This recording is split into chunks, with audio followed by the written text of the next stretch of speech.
Steph, good morning. And by the way, that Lucas.Explores account is already at over 100 followers. So by the way, check it out if you can. We'll bring that back up for you in just a sec.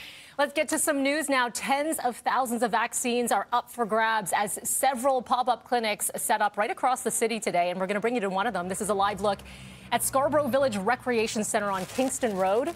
Pop-up site here opens up at 9 a.m. and have a look at the lineup. No surprise, we've been seeing this for weeks when it comes to pop-up clinics.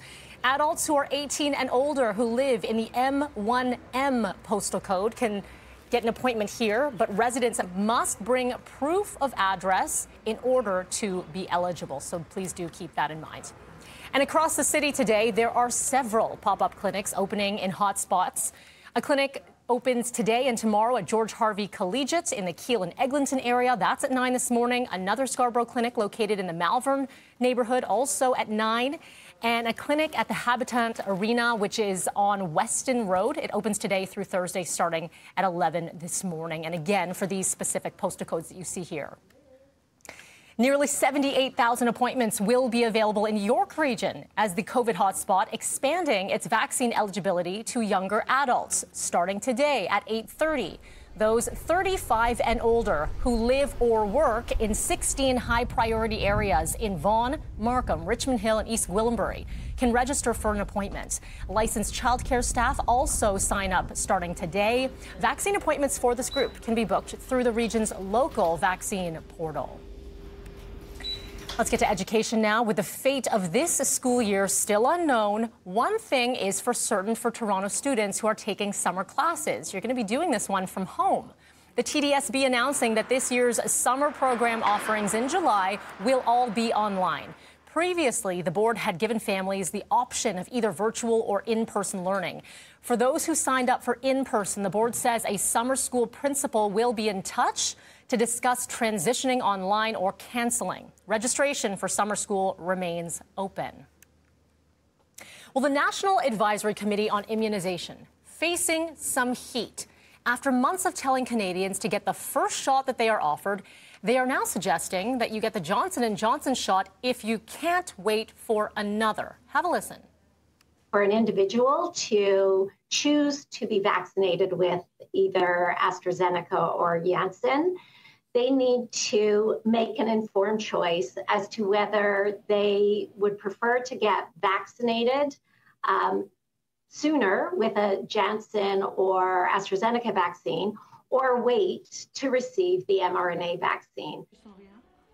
Johnson & Johnson and AstraZeneca vaccines have been linked to extremely rare blood clotting. Both shots are now approved for Canadians 30 and older. However, the country's first Johnson & Johnson shipment is on hold over concerns the doses may have used ingredients from a Baltimore plant with quality issues.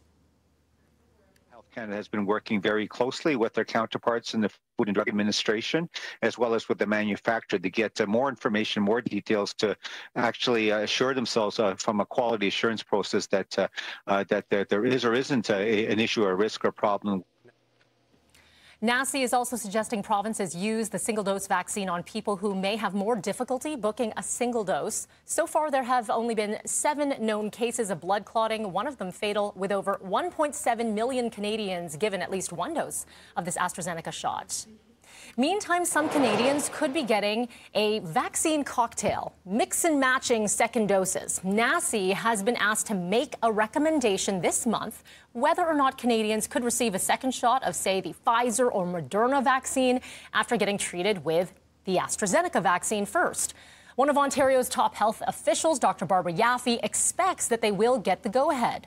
The UK is currently testing the use of combined vaccines, as health experts generally agree it should be safe. Now, there are a lot of questions this morning and a lot of confusion. Still ahead, we're going to speak to infectious disease expert and member of Ontario's Vaccine Task Force, Dr. Isaac Bogosh. He will break this all down with us coming up just after 7 o'clock. Let's get to some world news now. A heartbreaking story coming out of Mexico City, where at least 23 people are dead after a subway overpass collapsing onto the street below. Horrible sight here. This is the aftermath. The structure collapsing while a train was traveling through it. This happened around 10:30 last night. Over 70 people are injured, and this death toll includes children. The country's public prosecutor's office say right now they are investigating. And we'll bring you more on that story as soon as we have further details. Right now, it is 6:10. If you haven't heard, Bill and Melinda Gates announcing their divorce after 27 years. So what does it mean for the future of their foundation? Mike Eppel's going to break that all down coming up next.